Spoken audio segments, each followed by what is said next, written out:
آج ہم یہاں اس وقت یہ پکے ارادے کرنے والے ہیں کہ آج کے بعد میری زندگی جو بچی کچی ہے وہ اللہ کی ہے. آج کے بعد میں کوئی گناہ نہیں کروں گا، اور اگر کروں گا تو پھر اس گناہ کو اپنی عادت نہیں بناؤں گا، بلکہ میں ہمیں جس جگہ پہ میں نے گناہ کیا ہوگا اسی جگہ پہ میں توبہ کروں گا. نماز نہیں چھوڑوں گا. اگر نماز چھوٹ گئی، قضا ہو گئی، تو میں قضا پڑھ کے سوؤں گا نہیں تب تک جب تک میں نماز پڑھ نہ لوں. اب میں آپ کو وہ اعمال دینے والا ہوں کہ جو آپ نے کبھی نہیں چھوڑنے، لڑکیوں کو بھی لڑکوں کو بھی. ان اعمال کو آپ صرف 1 ہفتہ کر کے دیکھیں پابندی کے ساتھ، کچھ بھی ہو جائے پھر دیکھیں. 1 ہفتے کے بعد اگر آپ کے دل کے اندر سے اللہ کی یاد نہ پھوٹی، آپ کے ذہنوں کے اندر کے اندھیرے اللہ کے احساس سے روشن نہ ہوئے، تو کہیے گا فرسٹ ہر وہ چیز چھوڑ دیں جو اس وقت آپ کے لیے بہت ضروری ہے اور جس میں آپ کا اکثر و بیشتر ٹائم یوز ہو رہا ہے، لگ رہا ہے، پھر چاہے وہ کتنی ہی پختہ عادت کیوں نہ ہو. جیسے کہ گناہ کے کام اسپیشلی جو آپ کا ٹائم ویسٹ کرتے ہیں، چیزوں کو بالکل کٹ کر دیں، کسی کو بتائے بغیر. یہ 2-3 دن ایسے غائب ہو جائیں اس دنیا سے، ان اعمال سے، ان سوچوں سے، ان فکروں سے، ان لوگوں سے. مطلب یہ نہیں کہ غاروں میں نکل جائیں آئی مین ٹو سے یہ سوشل سرکل چھوڑ دیں، یہ فضول کی دوستیاں جو آپ لوگوں نے رکھی ہوں گی ان کو دور کر دیں، اور یہ جو سیریلز وغیرہ دیکھتے رہتے ہیں، یہ جو ٹائم موبائلوں میں لگا ہوتا ہے جس وجہ سے ہمارے ذہن بند ہوتے ہیں، اس کو دور کریں بالکل. جب آپ نے یہ ساری چیزیں ختم کر دی، اب آپ ہو گئے آزاد. کیا ہو گئے؟ آزاد. وہ سو کولڈ پرائیورٹیز جو آپ کو اللہ سے دور کر رہی تھی، آپ ان چیزوں سے آزاد ہو گئے، آپ ہلکے پھلکے ہو گئے، آپ ریلیکس ہو گئے. اس سے پہلے آپ کے جسم اس لیے بھاری تھے، آپ تھکاوٹ اس لیے محسوس کرتے تھے کیونکہ آپ کے کندھوں پر گناہوں کا ایک بہت بڑا بوجھ تھا، اور آپ کے پیروں میں نفس کی زنجیریں لگی ہوئی تھی جو آپ سے روزانہ کچھ نہ کچھ کروا رہی تھی. آپ آگے بڑھنے کی صلاحیت رکھتے تھے، لیکن وہ زنجیریں آپ کو آگے نہیں بڑھنے دے رہے تھے. آپ بہت اونچی اڑان بھرنے کے لیے آئے تھے، اور آپ اڑ بھی سکتے ہیں، لیکن آپ کو وہ زنجیریں نہ ہی تو اڑنے دے رہے ہیں اور نہ ہی تو چلنے دے رہے ہیں. تو نفس کی وہ زنجیریں جو آپ اپنے پیروں میں محسوس کرتے ہو، جس سے اپنا دل جکڑا ہوا محسوس کرتے ہو، جو آپ کو واضح ابھی نظر آ رہی ہوگی کہ آپ کی زندگی میں نفس کی کون سی ایسی زنجیر ہے جس میں آپ جگڑے ہوئے ہو، کون سا ایسا گناہ ہے جو آپ سے ہو رہا ہے، اور اس گناہ کی وجہ سے آپ کو یہ احساس ہو رہا ہے کہ مجھے نہیں کرنا چاہیے، اور اسی گناہ کی وجہ سے آپ کے دل میں یہ وسوسہ اور یہ وائرس آیا ہوا ہے کہ اللہ مجھ سے دور ہے، یا میں اچھی بندہ نہیں، یا اچھی بندی نہیں، یا اچھا بندہ نہیں، یا مجھ سے عبادت نہیں ہوتی وغیرہ وغیرہ، کیونکہ سارا ٹائم ہی وہ زنجیر، وہ گناہ اور وہ گندگی کھا جاتی ہے. تو اس چیز کے 2-3 دن کے لیے تو بالکل اب بھی کٹ آف ہو جائے، بالکل ختم، خلاص. کسی کو کوئی جسٹیفیکیشن دینے کی ضرورت نہیں، کسی کی پرواہ کرنے کی ضرورت نہیں، بالکل اپنے آپ کو آزاد کریں. ٹھیک ہے، جب آپ نے یہ کر لیا، آپ ہو گئے آزاد. اب آپ نے کچھ نہ کچھ تو کرنا ہے. اگر گناہ نہیں کر رہے، ٹائم ویسٹ نہیں کر رہے، منہ موڑ لیا لوگوں سے، دنیا سے، ساری چیزوں سے 2-4 دن کے لیے اللہ کی خاطر، تو آپ ہاتھ پہ ہاتھ رکھ کر ریلیکس ہو کے بیٹھ تو نہیں سکتے نا، ورنہ تو پھر سے نیند آ جائے گی، پھر سے خواب غفلت کا سما شروع ہو جائے گا، پھر سے یہ نفس اور شیطان ہمیں سلا دیں گے نشہ کروا کے، پھر سے نشئی بنا دیں گے، پھر سے وہ گناہ ہمارے لیے امپورٹنٹ کروا دیں گے. تو آپ نے جب یہ قسم کھا لی کہ 2-4 دنوں تک تو میں بالکل ان چیزوں کے قریب نہیں آؤں گا یا نہیں کروں گا، تو آپ نے کچھ نہ کچھ تو کرنا ہے نا. اس کے بعد تو کرنا کیا ہے؟ نماز کا ویٹ کرنا ہے کہ کب اذان ہوگی اور میں فوراً سے اٹھ کے نماز پڑھوں گا. یہ تو آپ نے مسٹ کرنا ہے، نہیں چھوڑنا. فجر کی نماز اگر لڑکے ہو تو جماعت کے ساتھ لگا دو اپنی جان یار، لگا دو اپنی ساری سستیاں، ساری غفلتوں کو آگ لگاؤ اور اٹھو شہزادوں کی طرح فجر میں. جسم ٹوٹتا ہے، تھکتا ہے، جو بھی ہوتا ہے، سردی ہے، گرمی ہے، کانپتے ہو، جو بھی ہو، ساری چیزوں کو برداشت کرو، ساری چیزوں کو اللہ کی خاطر، اور اللہ کو دکھاؤ، یہ اپنے آپ کو مطلب یہ فیل کراؤ کہ میں اللہ کے لیے کر رہا ہوں یہ ساری چیزیں. فجر کی نماز میں اٹھو، فجر کی نماز اپنے ٹائم پہ پڑھو. 2-4 دن مسٹ پڑھنی ہے بھائی، ساری زندگی کے لیے پڑھنی ہے، لیکن میں یہ 2-3 دن کا آپ کو ایک ایکسپیریمنٹ دے رہا ہوں، پھر آپ کو اندازہ ہو جائے گا کہ آپ کے اندر کیا کیا کرنے کی صلاحیتیں. اوکے، فجر کی نماز سے آپ نے شروعات کرنی ہے. جیسے ہی آپ نے فجر کی نماز بہت محبت سے پڑھنی ہے، جس طرح آپ ایک دوسرے سے باتیں کر رہے ہوتے ہو، آپ کا دھیان ایک دوسرے کی طرف ہوتا ہے، اسی طرح نہ وہ بندہ آپ کے سامنے ہوتا ہے نہ بندی سامنے ہوتی ہے، بس کال پہ سینسر سارے ایکٹیو ہوتے ہیں مائنڈ کے، پتا ہوتا ہے کہ میں کس سے بات کر رہا ہوں، نالج ہوتی ہے کہ وہ اگلا بندہ بھی میرا سن رہا ہے. اسی نیت کے ساتھ آپ یوں سمجھو کہ میں اللہ سے بات کر رہا ہوں، میں اللہ کی تعریف کر رہا ہوں اور اللہ مجھے سن رہا ہے. اوکے، اینڈ دین جب وہ ختم ہو جائے نماز، اب بیٹھ جاؤ، اٹھو مت. 15 منٹ، 10 منٹ یا 20 منٹ کوئی تسبیح لے کر، تسبیح نہیں ہے تو انگلیوں کے یہ جو پور ہیں اس پہ کوئی ایک تسبیح، ایک کوانٹٹی، ایک مخصوص کوانٹٹی، جیسے کہ چلو شروع میں آپ 50 مرتبہ سبحان اللہ، 50 مرتبہ الحمدللہ، 50 مرتبہ لا الہ الا اللہ، اور 50 مرتبہ اللہ اکبر، اور 10 مرتبہ درود شریف.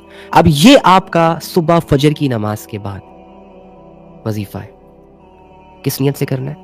کہ اللہ کی یادیں میرے دلوں میں، میری سوچوں میں آ جائے اور گناہوں کا زور ٹوٹ جائے، گناہوں کا زور ٹوٹ جائے، وسوسے کم ہو جائیں، اور مجھے یہ فیل ہو کہ میں نے اللہ کے لیے ایک سٹیپ اٹھایا ہے اور یہ سٹرگل ہے جو میں کر رہا ہوں یا کر رہی ہوں. اس احساس کو برقرار رکھنے کے لیے آپ نے یہ کرنا ہے. اوکے، یہ کر لیا آپ نے، دعا کر لی. اب آپ قرآن میں سے کچھ پڑھ لو اگر پڑھ سکتے ہو تو. نہیں پڑھ سکتے سن لو، کوئی یوٹیوب سے کچھ سن لو، بس قرآن سن لو یا پڑھ لو، بہت اچھی بات ہے. اوکے، موبائل کی طرف تو بالکل دھیان نہیں دینا، کوئی لیپ ٹاپ یوز کر لو. اگر یہ نہیں ہے تو بس قرآن اٹھا لو، خود پڑھو. اب یہ ختم ہو گیا. اب آپ نے دن بھر ظہر تک اپنے اوپر گہری نظر رکھنی ہے کہ میں کیا کر رہا ہوں، میں کیا کروں گی یا مجھ سے کیا ہوگا، میں ان گناہوں کے قریب جاؤں گا یا جاؤں گی یا نہیں. گہری نظر رکھنی ہے. ظہر کی نماز تک خود کو بچانے کی پریکٹس کرنی ہے کہ ظہر تک میں نے موبائل کو ہاتھ نہیں لگانا، ظہر تک میں نے اس سے بات نہیں کرنی، ظہر تک میں نے کچھ بھی گناہ کے کام نہیں کرنے. اگر مجھے گناہوں پہ ابھارا بھی جائے گا، اکسایا بھی جائے گا، تو ظہر کی نماز تک اگر میرا یہ ذہن گناہوں کو کرتے کرتے بوجھل بھی ہو گیا نا، سوچنے سوچتے کہ میں کیوں نہیں کر رہے، یہ نہیں کر رہے، وہ نہیں کرو ضروری ہے فرا نہیں کرنا. ظہر تک اگر آپ کامیاب ہو گئے نا تو بس اب یہ ظہر کی نماز اللہ کی ملاقات سمجھو. پھر جاؤ اللہ کے سامنے. اب ظہر کی نماز جماعت کے ساتھ پڑھو، ٹائم پہ پڑھو، سارے کام چھوڑ دو گھر والے کے. جیسے اللہ اکبر آئے بس انتظار ہو ظہر کا، نماز آ گئی، اوکے فائن، کھڑے ہو گئے. ہم کھڑے ہو گئے. اب ظہر کی مکمل نماز پڑھو، پیار سے پڑھو، محبت سے جھکو، محبت کے سجدے کرو. اللہ کو یہ محسوس کرو کہ اللہ آپ کو دیکھ رہا ہے، آپ کی عبادت قبول ہو رہی ہے اور آپ اللہ کی طرف آ رہے ہو. اور ظہر کی نماز کے بعد ایک دعا کرو، اللہ سے کہو اللہ یہاں تک تو بچ گیا، یہاں تک تو بچ گئی، اللہ اب اثر تک مجھے محفوظ کر کے رکھ. ہاں، شروع میں ایسے ہی چھوٹے چھوٹے سٹیپس اٹھاتے ہیں. اب جیسے ہی ظہر کی نماز آپ نے پڑھی، آپ ایک روحانیت فیل کریں گے، آپ ایک نئی اسٹرینتھ فیل کریں گے، اور پھر اثر تک بچنے کی کوشش کرو. وہی سارا پلان جو فجر سے ظہر تک تھا، اب ظہر سے اثر تک شفٹ کر لو. لمبی لمبی امیدیں نہیں، بس اثر تک. اب اثر کی نماز تک خود کو بچاؤ. ٹھیک ہے، اب اثر تک کامیاب ہو گئے، اثر کی پڑھو، پھر مغرب تک، پھر عشاء تک. اب کرتے کرتے اب اپنے پورے دن کا جائزہ لو کہ آج میں نے وہ کام کیا یا نہیں کیا کہ جس کو مجھے نہیں کرنا چاہیے تھا، اور میں نے آج اللہ کی عبادت کی تو کیسے کی، پوری کی، قادی کی، کیا کی. اب یہ تھوڑا سا 5 منٹ اپنے اندر جا کے اب وہی تسبیح جو صبح کرتے تھے، رات کو ساری نمازیں پڑھنے کے بعد، دعائیں کرنے کے بعد، خود کو گناہوں سے بچانے کے بعد، رات کو وہی تسبیح کرو، وہی تسبیح کرو. اور اس طرح آپ ایک دن اللہ کی فرما برداری میں اور اللہ کی گزار لیے، اور اللہ کی نافرمانیوں سے خود کو آپ نے بچا لیا. تو آپ ہو سکتا ہے جو ایک دن ایسے گزار سکتا ہے وہ اگلا دن بھی گزار سکتا ہے، وہ ہفتہ بھی ایسے رہ سکتا ہے، وہ مہینہ بھی ایسے رہ سکتا ہے، یہاں تک کہ ساری زندگی بھی ایسے رہ سکتا ہے، یہاں تک کہ وہ اللہ کا وہ فیصلہ آ جائے حتی زرتم المقابر، کہ تم لوگ قبرستان چلے جاتے ہو. تو بس تب تک خود کو سیف ہی تو رکھنا ہے یار، کیا مشکل ہے. عزت بھی، دولت بھی، شہرت بھی، سکون بھی، اطمینان بھی، راحت بھی، نورانیت بھی، پختگی بھی، جب ساری چیزیں مل رہی ہیں ان چیزوں پہ کر لیتے ہیں نا. کیا خیال ہے؟ یہ تو ہمارا سٹارٹ ہے. جب ہماری بنیادیں مضبوط ہوں گی، جب ہمارا نماز کے بعد اللہ سے رابطہ مضبوط ہوگا، اس کے بعد کرنے کو بہت کچھ ہے، اور آپ کا خود دل کرے گا کہ یار کچھ اور ہونا چاہیے، کچھ اور کرنا چاہیے، کچھ اور سیکھنا چاہیے. سمجھ رہے ہیں؟ تو کوشش کریں گے نا. میں آپ ہمیشہ انشاءاللہ گڈ سارے کہو انشاءاللہ. یہ جو انشاءاللہ ہوتا ہے نا، یہ ایک ارادہ ہوتا ہے، اور ارادے پہ ایک نیکی ہوتی ہے، اور یہ ایک کنکر ہوتی ہے جو لگتی ہے، یہ ایک پتھر ہوتا ہے، ایک کنکر ہوتا ہے جو انسان بن دیکھے اپنے رب سے جڑنے کا ارادہ کرتا ہے نا، تو یہ ارادہ ایک پتھر بن کے شیطان کے پتہ نہیں کہاں کہاں جا کے لگتا ہے. تو مارو اس کو یار اپنے نیک ارادوں سے، جو تب کب سے آپ کو یہ بہلا رہا ہے، پھسلا رہا ہے کہ اللہ کی طرف نہ جاؤ، یہ کیسے کرو گے، وہ کیسے کرو گے، تمہیں تو پھر گناہ کی عادت ہے، اور تم تو یہ کرو گے، تم تو وہ کرو گے. اور اللہ تمہارے لیے آسان کر دے.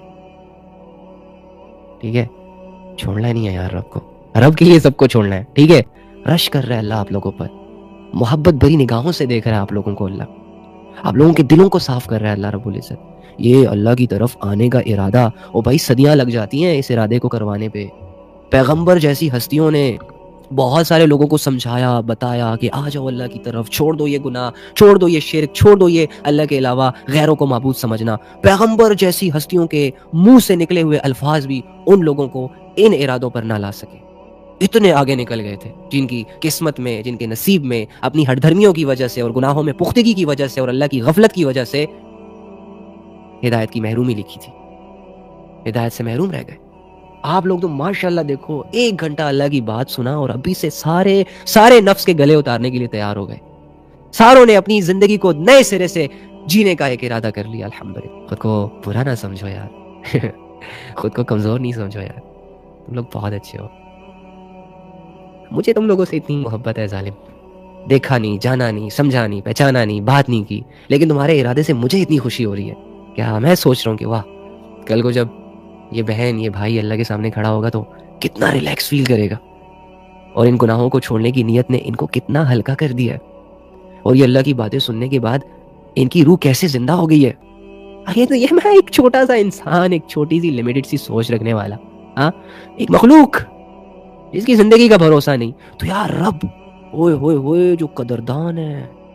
وَمَن يَعْمَلْ مِثْقَالَ ذَرَّةٍ خَيْرًا يَرَهُ، جو کہتا ہے چھوٹی سی نیکی بھی کرو گے تو اس کا بدلہ دیے بغیر نہیں چھوڑوں گا، بدلہ ضرور دوں گا. بھائی جھوٹی زبان سے بھی کہو گے نا کہ اللہ معاف کر دے، تھک گیا ہوں، بہت تھک گیا ہوں یار، اللہ کہے گا معاف ہو جاؤ، اصلاح کر لو. صرف یہ نہ ہو کہ یہ معافی تلافی جو ہیں یہ فارمیلٹیاں ہی ہو، یہ نہ ہو کہ ایک مذاق ہی بنا لو تم توبہ سے. ٹھیک ہے جاؤ، معاف ہے، دوسرا موقع دے دیا، اب بچنا، اب اپنے آپ کو گرنے مت دینا، اب شیطان کے ہاتھ نہ چڑھ جانا، اب مجھے ہی رب ماننا، کیونکہ جب تو گناہوں کی معافی مجھ سے مانگتا ہے تو پھر گناہوں سے بچ بھی میری خاطر نہ کیا ہو گیا، تو پھر گناہوں سے بچو بھی تو میرے لیے. ہاں، جب تو دنیا سے بیزار ہو گیا اور تجھے تیرا سکون تیرے رب میں نظر آ رہا ہے تو کیوں بھروسے کرتا ہے ان پتلوں پہ، کیوں یقین کرتا ہے ان کی جھوٹی موٹی باتوں پہ، کیوں آتا ہے ان کے بہلاوے میں، پھسلاوے میں. رب کو کافی سمجھ اپنے لیے، اور رب کے سامنے اپنی زندگی، اپنی سانسیں، اپنا نفس سب کچھ قربان کر دے. لوگ تجھے کیا دیتے ہیں سوائے ذلت کے، رسوائی کے؟ لوگوں کے ساتھ بس اللہ والا تعلق رکھو، خدمت کرو اللہ کی خاطر، مدد کرو اللہ کی خاطر، تعلق رکھو اللہ کی خاطر، معاف کرو اللہ کی خاطر، کسی کا بوجھ ہلکا کرو اللہ کی خاطر. بس لوگوں کو اتنی ٹریٹمنٹس دو، سمجھاؤ اللہ کی خاطر، بتاؤ اللہ کی خاطر، دیٹس اٹ. لوگوں کو خدا نہ بناؤ. رب ہے یار، آئے ہائے، محبت ہے یار، واللہ محبت ہے. اس کی باتوں میں اتنا سکون، اس سے جڑے جذبوں میں اتنی اپنائیت، اسے بن دیکھے اس کے لیے زندگی قربان کرنے کے ارادے. اوئے ہوئے ہوئے ہوئے، وہ تو نور ہی نور ہے. اللہ کہتے ہیں اللہ نور السماوات والارض، کہ اللہ زمینوں اور آسمانوں کا نور ہے. ایسا نور جو پوری دنیا کو روشن کرتا ہے، جو دل کے اندھیروں کو ختم کرتا ہے، جو گمراہیوں کو جڑ سے اکھاڑ کے غائب کر دیتا ہے، جو اندھیرے کو سرے سے ختم کر دیتا ہے. وہ نور ہے، محبت ہے، وہ ایک تازگی ہے، وہ ایک احساس ہے جو جب انسان اس سے جڑتا ہے تو اس کے اندر ایک نئی اسٹرینتھ، ایک نئی قوت، ایک نیا جوش، ایک نیا ولولہ. یہ تیرا کمال نہیں ہے ڈوڈ، یہ تیری صلاحیت نہیں ہے، یہ رب کی طاقت ہے جو تجھے طاقت دے رہی ہے، یہ رب کی معرفت ہے جو تجھے دنیا کی غلامی سے نکال رہی ہے، یہ رب کی عبادت ہے جو تیرے دل کو بدل رہی ہے. تو کیا، تیری ذات کیا اور تیری مجال کیا. ایویں تو نہیں گلے اتروا دیے لوگوں نے اپنے اللہ کی خاطر. ہوئے اللہ ہے، رب ہے، محبت ہے. سو اینی ہاؤ، اللہ تعالیٰ آپ لوگوں کے لیے آسانیاں فرمائے. بلکہ کیا آسانیاں ہو گئی، آسانیاں یار، یہ ارادے ہی تو مشکل ہوتے ہیں.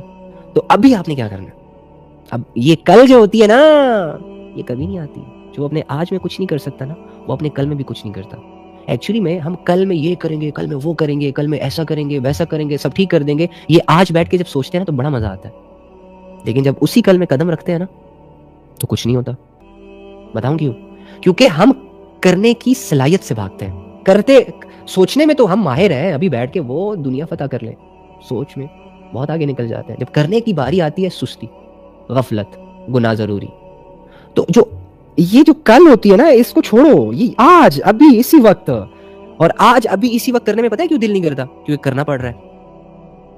کل میں کیوں دل کرتا ہے؟ کیونکہ سوچنا پڑتا ہے، کرنا نہیں پڑتا. اب بھی کرو. ابھی کیا کرنا ہے؟ جس نے آج فجر، ظہر، عصر، مغرب، عشاء کوئی نماز نہیں پڑھی، وہ تو پہلے وضو کرے اور نفس کو مشقت میں ڈال دے، چھوڑ دے ساری چیزیں، اور وضو کر کے اللہ کے سامنے کھڑا ہو جائے، فجر کی فرض پڑھے، ظہر کا فرض پڑھے، عصر کی فرض پڑھے، مغرب کی فرض پڑھے، عشاء کی فرض پڑھے، اتنا ہی کافی ہے۔ یہ نفس کی سزا ہے اس کی، کہ سارا دن نفس نے اس کو اللہ کی یاد سے غافل رکھا۔ ایک ہی دم ساری نمازیں جب پڑھو گے نا تو نفس کو تم لوگ ریئلائز کروا دو گے کہ تیری لگام میرے ہاتھ میں ہے، تو وہ کرے گا جو میں چاہتا ہوں، آئندہ کے بعد نو غفلت، ہاں ٹھیک ہے؟ تو پہلے تو یہ کرے، اور ابھی سے ہی وہ تسبیحات کرے جو میں نے بتائی ہیں، ٹھیک ہے؟ اور پھر آرام سکون سے سو جائے، پھر تہجد کی نیت کرے، اگر تہجد میں اٹھ سکا ویل اینڈ گڈ، نہ اٹھ سکا فجر میں ضرور اٹھے اور فجر سے سٹارٹ کرے، اب بھی یہ کرنا ہے، اور توبہ ہو گئی آپ لوگوں کی، ٹھیک ہے؟ گناہ معاف ہو چکے ہیں آپ کے الحمدللہ۔ بس دا تھنگ از، یہ میں خود سے نہیں بول رہا، یہ اللہ رسول کی احادیث اور قرآن کی آیتوں کو سامنے رکھ کر آپ کو بتا رہا ہوں کہ جو بھی اللہ کے لیے سٹیپ بڑھاتا ہے تو اللہ اس کے پہلے قدم پہ ہی سارے گناہ معاف کر دیتا ہے۔ تو گناہ معاف ہو چکے ہیں، لیکن خود کو ریئلائز کروانے کے لیے اور یقین دلانے کے لیے آپ توبہ ضرور کریں، اور آج اللہ سے کہہ دیں اللہ میرے اندر یہ گناہ تھا، یہ گناہ تھا، وہ غلطی تھی، وہ غفلت تھی، یہ سستی تھی، فلاں تھی، یہ تھی، اٹھنے کا دل نہیں کرتا تھا، سردی کا غم تھا، خوف تھا، یہ تھا، دل نہیں چاہتا تھا، دماغ نہیں چاہتا تھا، الجھا ہوا تھا، بند تھا، یہ تھا، وہ تھا، اللہ آج ختم، ساری چیزیں دفع خلاص، آج سے تیری عبادتیں سٹارٹ، دل چاہے نہ چاہے عبادت کرنی ہے، مزہ ملے نہ ملے عبادت کرنی ہے، سکون ملے نہ ملے عبادت کرنی ہے، اعمال سے غفلت نہیں، اعمال سے غفلت کرو گے اللہ سے غافل ہو جاؤ گے، اعمال پہ پختہ رہو گے تو کبھی ایسا لگے گا کہ یار اللہ تو فیل ہی نہیں ہو رہا، لیکن اٹس اوکے، 2-4 دن کے بعد پھر فیل ہوگا، اٹس اوکے۔ حالات کی، کیونکہ ہم کیفیتوں کی عبادت نہیں کرتے، ہم اللہ کی عبادت کرتے ہیں، تو کیفیتیں جیسی بھی ہیں، کیفیتوں کو فوکس نہ کرو، اللہ پہ فوکس کرو۔ تو جو کامیاب ہو گیا اس ٹاسک میں، کل جس نے وہ دن گزار دیا نا، انشاءاللہ دیکھنا وہ ایک چینج محسوس کرے گا، آپ ان کے کمنٹس پڑھ کے خود یہ دیکھو گے کہ وہ آپ کو کیسی کیسی باتیں لکھ کے بتاتا ہے، وہ آپ کو کہے گا کہ حالات بدل گئے، سکون، یہ وہ فلاں،